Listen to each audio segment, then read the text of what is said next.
Alright, we are back with another D&D movie time. And today, for our last movie of November, we will be reviewing Die Harder. Die Hard 2. Why did you say Die Harder? There's an interesting thing with this movie is, it went through a couple different titles. It was like Die Hard 2, Die Harder. It sometimes both. Die Harder 2? No, it was like Die Hard 2, Die Harder, Die Harder, or Die Hard 2. You know, like it had a lot of different titles, and yeah. So, what do you remember about the first movie? Action. Do you remember any characters? What happened to those characters? No. You don't remember John McClane? What? That's the only character I remember. And his wife. Holly? Yeah. Which is kind of a weird name. How is that a weird name? That's actually a normal name. They're all normal names. What? Let's just put water. You don't add. What? If you put Holly with water at the beginning, and then you officially got yourself Holly water. Makes no sense. Holly. As in the Christmas scent. Oh! Like a Why wreath. didn't you say that? I did say Holly. I did. There's two types of Hollies, and I don't know which Holly is. Not holy. Holly. Yeah. You wacko. That's definitely what Okay, I could you said. sit normal? This is no. That is not normal. So anyways, you don't remember that some bad guys took over the tower and held his wife hostage, and he kind of found out about it and was able to stop them by taking out the bad guys one by one, who turned out to be bank robbers or robbers that were after money. Money, money, money. Money, money, money, money, money, money, money, money. Okay. Anyways, alright, we will see you all after the movie. Bye. Like, comment, subscribe. Yeah.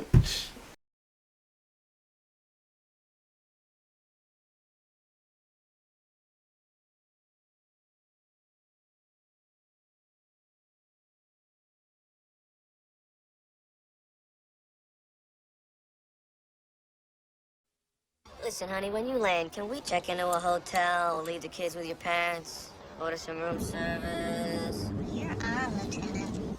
I'll see you in about half an hour, honey. Jingle bell rock. Christmas Eve.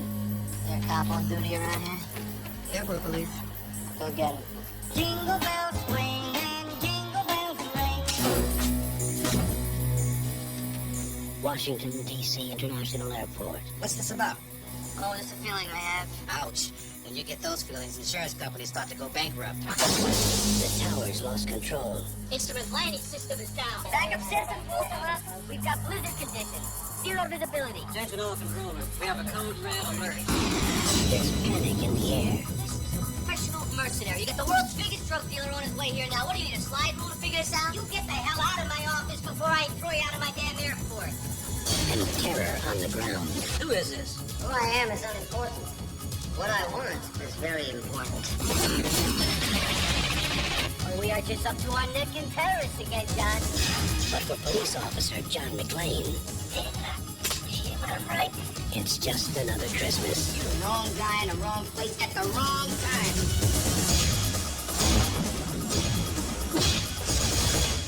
Story of my life. Motor sales maybe 2 hours. After that, those planes low on fuel aren't gonna be circling. They're gonna be dropping on the White House lawn. Any attempt to restore your systems will be met by severe penalties. Somebody out there. It's the plane.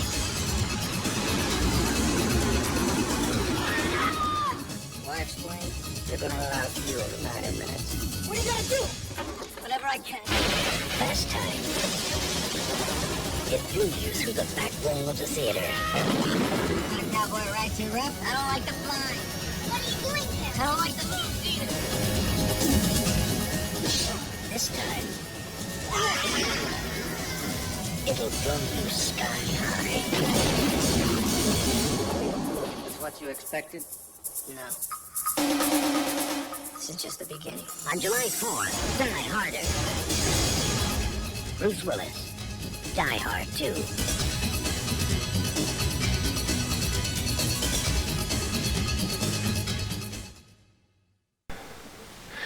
Alright, so we just finished. Die Hard 2.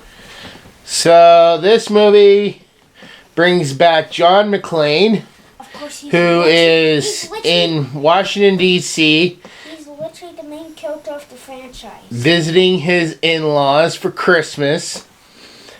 And this is kind of a perfect example of what I mean by an almost Christmas movie, because we're never told the exact day that this is happening on, but it's heavily implied that it's a couple days before Christmas, with Holly coming in by plane. I doubt she would have came into her parents' house the day before Christmas unless she really couldn't get away. But there is one line, one comment throughout the movie that says it's the week of Christmas. So it's got to be like maybe the 22nd or the 23rd.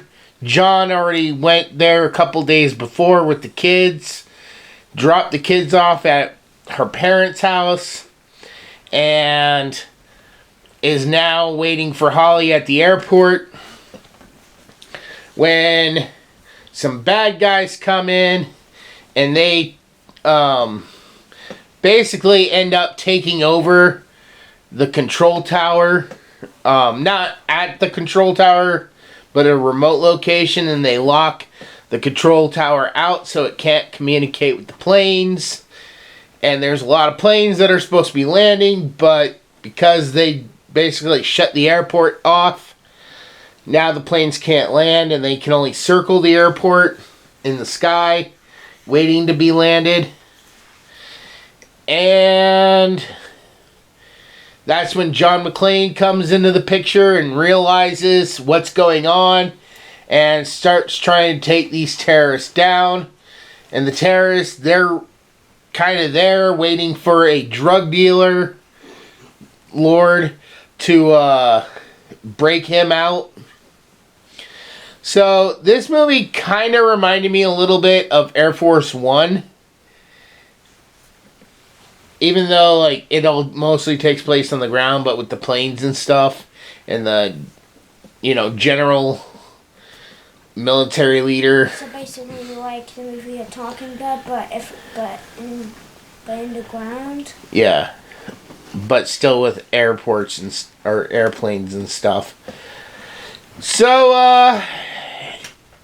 yeah, and then basically John has to go one by one, taking out the terrorists, and they buy some time until the government sends their own platoon of soldiers, and Cora was out of the room right when they did the reveal, but it turns out that the government soldiers that came to take care of the terrorists are actually part of the terrorist group. What? Yeah. You didn't get that when they were getting on board the plane with the bad guys? But anyways, so that's basically Die Hard 2, and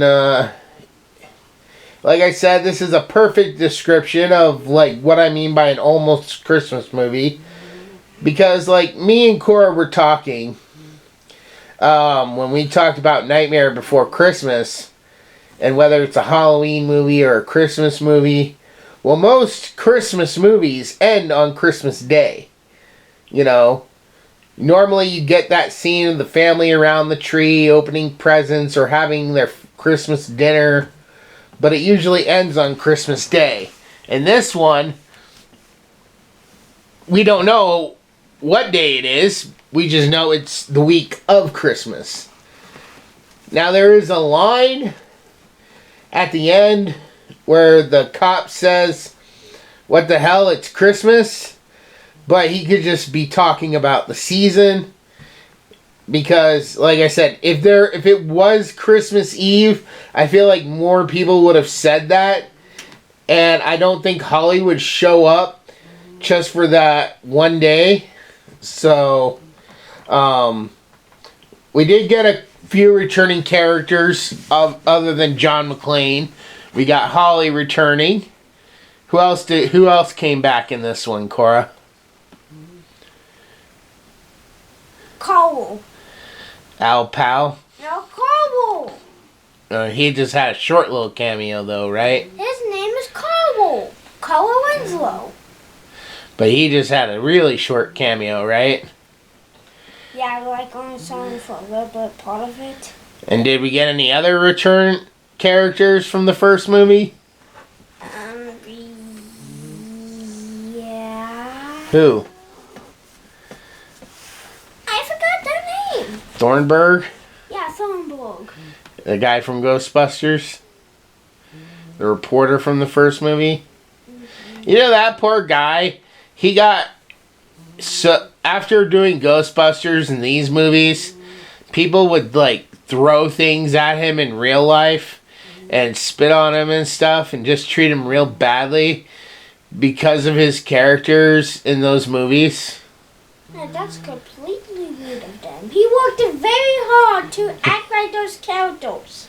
Yeah, but because people didn't like those characters that he played, they actually treated him bad in real life, from what I've heard. It ain't his fault.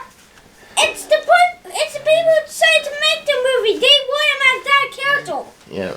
Well, some people can't separate reality from fiction, so. But, alright, that's Die Hard 2. When we come back, we will give our final scores. And then, since this is the last video of November, we're going to have a special treat for you guys. So stick around and we'll be right back. For thousands of years, the world has been protected by the Guardian of Light, or as he is more commonly known, Santa Claus. Over the centuries, factors such as fear and prejudice, greed and jealousy, misunderstandings, betrayal and war have segregated most humans from the magical world of elves, fairies, wizards, and the like.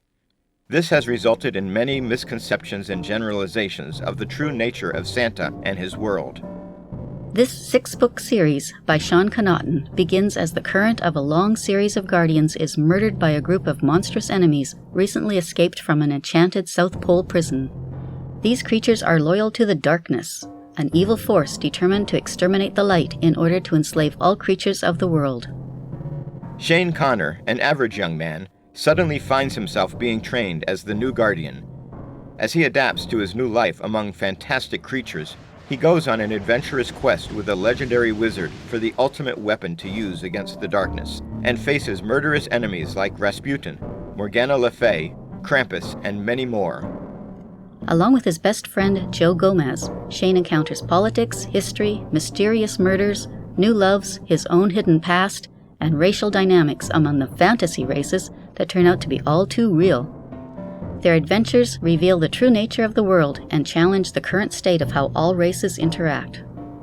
This series expertly melds myths, legends, history, faiths, folklore, and secret societies into a fascinating, cohesive, comprehensive world of wonder and magic.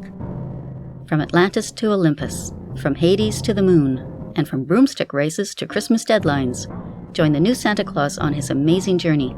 But beware, will Shane's quest achieve his ultimate goal of destroying the darkness and preserving the light of the world?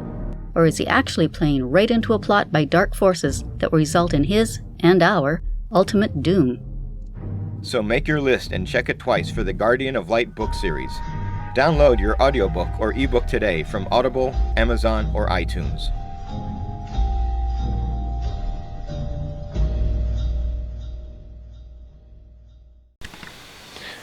All right, we're back, and I really do hope you guys consider checking out my book series. It is perfect gift.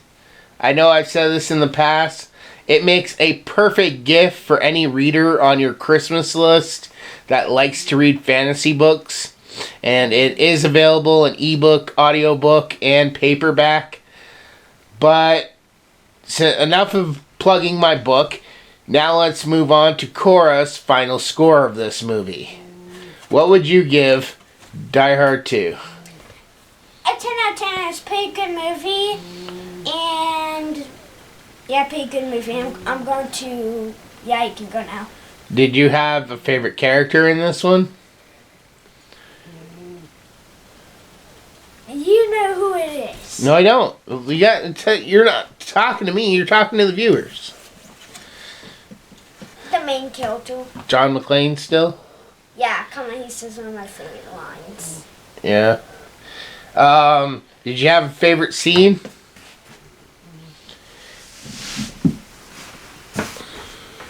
Well, he says my favorite line. So at the end when he blows up the plane? Yes, and plus double points for that scene for the ginormous explosion on the plane. Because I have never seen the explosion on a plane. They must need like $100 of money to be able to allow an explosion. I'm surprised you didn't laugh a lot when he said, "How's the same thing happen to the same guy twice?" Near the beginning, when he's about to crawl, when he's going through that basement area. Also, you recognize some other faces, like you saw the Terminator from Terminator 2, the Grim Reaper from Bill and Ted's Bogus Journey, and that episode of Tales from the Crypt. And he's been in some other stuff we've watched.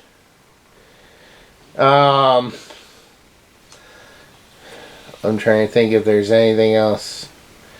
Which of these movies did you like more? The first Die Hard or the second Die Hard? Second. Really? You like the second one more? Why? It had my ginormous plane explosion. Double points for that, by the way, like I said. But it had less Carl Winslow. And that one had a big building explosion. John took out an entire floor in that one. And a rooftop. By what you saw, and those like... I saw those... And a helicopter. The helicopter was in this one. No, the helicopter was in the first one. Well, this one had a plane explosion. We never had a plane explosion on Well, this technically it channel. had 2 plane explosions. This one. But Yes, this one had 2 plane explodes. So triple points. Because it had that one... Well, technically 3. Actually, if you want to get very technical, 3. You had the one that crashed into the ground. Then you had the one they locked John into and they threw all those grenades into. And he had to use the ejector seat to get out. And then, yeah, the third one was the one that the bad guys were trying to take off in at the end of the movie. So whopper points for that. So, but, most people like the first one, and they don't like the second one for some reason. I don't know. It's weird, because they felt like it was like a big repeat of the first movie, and I can kind of see it, but these movies, I believe, were based off a book series about a detective, a cop. And I say the first and the second, they go hand in hand with each other. You know, it makes sense story-wise, because he's moved from New York to LA, and they're only in Washington, D.C. because they're visiting Holly's parents. So there's an actual reason why they're not in LA. And he just happens to stumble across this terrorist plot while he's there, waiting for his wife. But I feel like the third one which when we get to that will be after the holidays.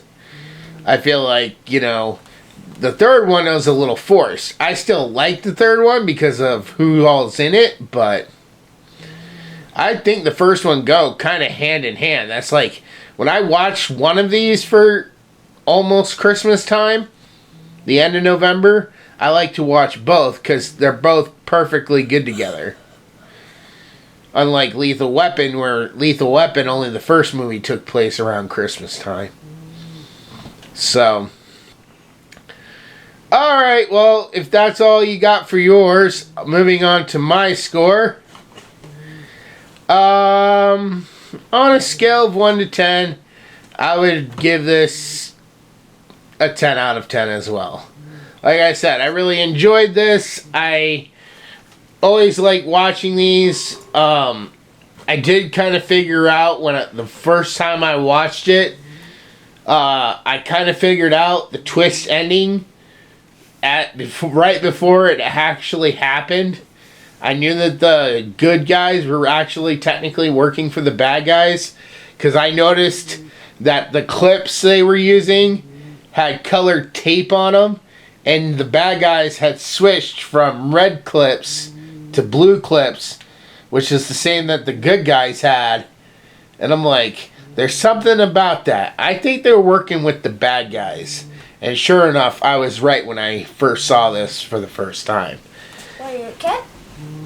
I was a teenager at the time when I first saw this. So they're technically a kid. Technically. Yes. Now, which one do I like more? If I had to choose, if you had a gun to my head, I'd probably have to say the first one. Just because it kind of set everything up with John McClane. And we did have more Carl Winslow or Al Pal. But I like the second one almost as much. Like, it's a fine hair's difference, because I really do like the comedy in 2 just as much.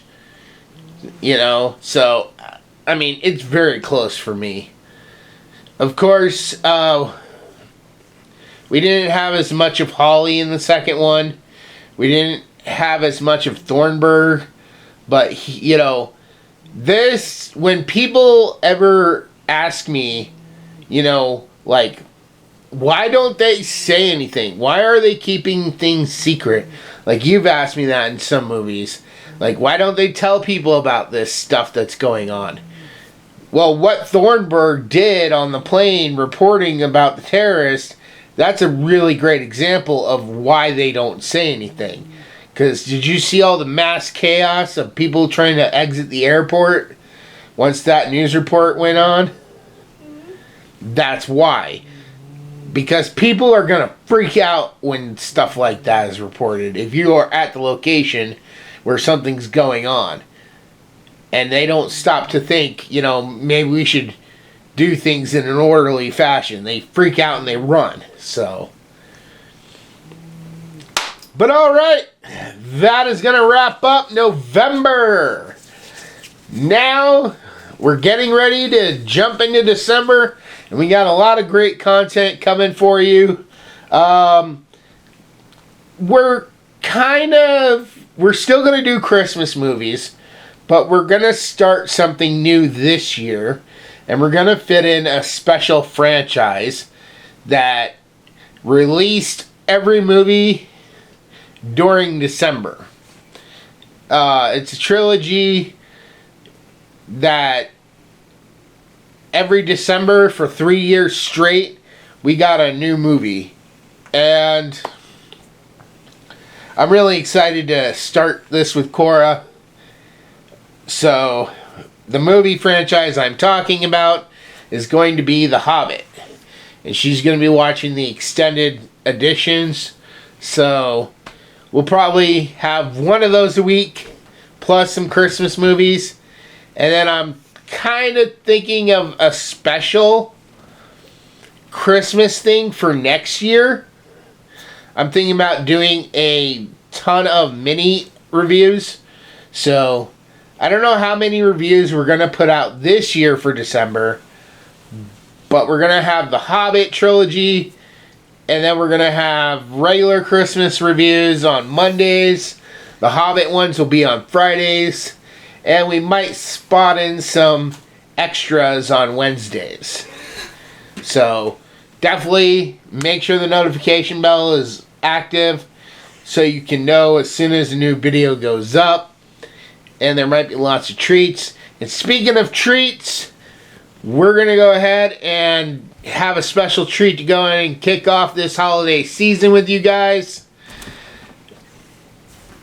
And yeah, so we'll see y'all later. Yippee-ki-yay, and what up? Alright, so before we go, we want to kick off the actual start of Christmas by putting up our tree with you guys. So, Because as you can see, it's just an empty corner. So, with that said, let's go ahead and put the tree up, Cora. Are you ready? Ready, let's go!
Alright, so we are done decorating and putting up the tree.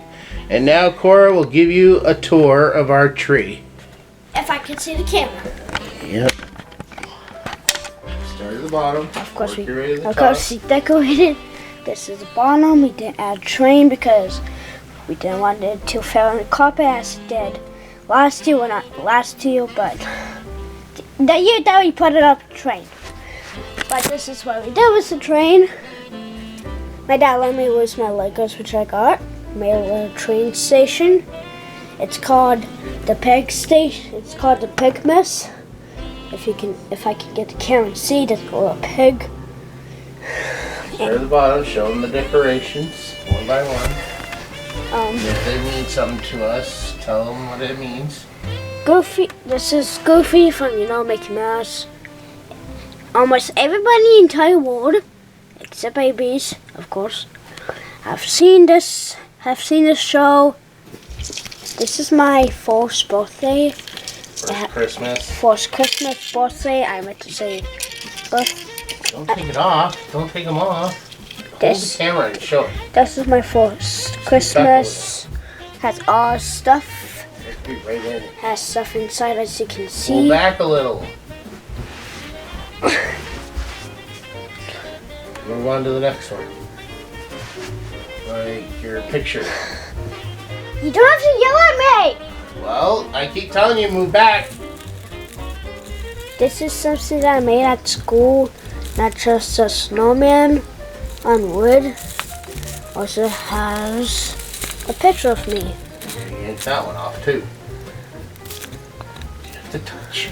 Yeah. You have to touch it. You can't just not touch it. Of course, it has googly eyes because why not? It's a school project. This is Minecraft Steve. Let me get to it. Okay. This is a Minecraft Steve decoration. Move back. It doesn't have to be right in its face. It does. They can see it when you talk about it. Of course, it's from my favorite game, Minecraft. Okay. This is something we didn't have. We bought it this year. It's the Nightmare for Christmas snake. When Jack, the snake goes out of Jack's bag and eats the presents and then the entire tree. Luckily, it's on the tree itself, so it can't eat it. Of course, it can't eat it. It's a toy. Another not toy decoration. We got Yoda. Okay. And he might be soft, but he's a decoration. Do we have anyone else? Of course, we have anything else. We have the entire tree left. We're not doing every single decoration. I know. We got a bunch of bells next to this angel, and when I was hanging up the bells, I saw it. Every time when a bell rings, the angel gets a swing. So why not put an angel decoration right next to the bells? Okay. Who's that? Aladdin. That's like all that you can see. Can I make it an ocean? TARDIS. Go ahead, get something from Doctor Who. Very small. I imagine it's very ginormous inside. Next we got Stitch, the alien from outer space himself. He was behind him. Goku and a random elf. Yeah. Which isn't really behind him, because what's really behind him is a tree. Anyways, next up to Eric Cartman, who's really holding a present. And then we got Homer Simpson. And who's on top of our tree instead of a star? A snow golem. No, the abominable snow monster. Yeah. From Rudolph. That your daddy won out of a Speaking of Rudolph. out of a claw machine. Speaking of Rudolph, when Rudolph the red-nosed reindeer. Yep. Put it down next to the tin. Nose. Alright. We'll see you on the reviews.